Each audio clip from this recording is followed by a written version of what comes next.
What canceled theme park transport systems almost existed?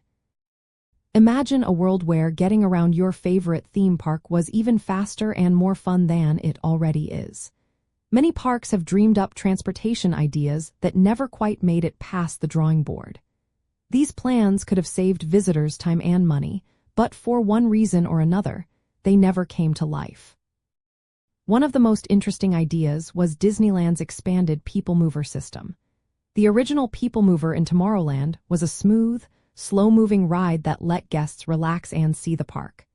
There were plans to extend it so it could connect more areas of Disneyland and even link to nearby resorts.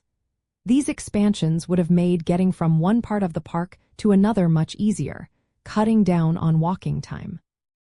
But high costs and technology limits in the past kept these ideas from happening. Still, the People Mover's concept influenced future transportation ideas in Disney parks. At Walt Disney World, there was also a gondola system called the Skyway. It was an aerial tramway that carried guests between different parts of the park.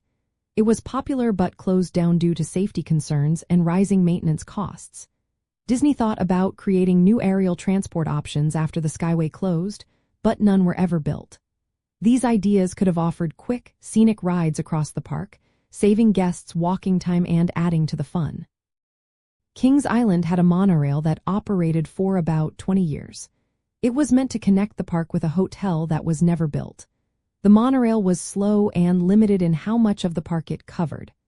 Plans to expand or upgrade it were dropped because of declining ridership and high operating costs. If it had been extended, it could have helped guests move faster and saved money on transportation. Universal Studios once considered a Movieral, a special tram that would take visitors through movie sets and themed areas. It would have been a fun way to combine transport and entertainment. But budget issues and logistical challenges kept this idea from becoming real. If it had, visitors could have enjoyed a moving tour of movie magic, saving time and adding a new layer of excitement. Six Flags Magic Mountain had a monorail from the park's opening in 1971 until 2001.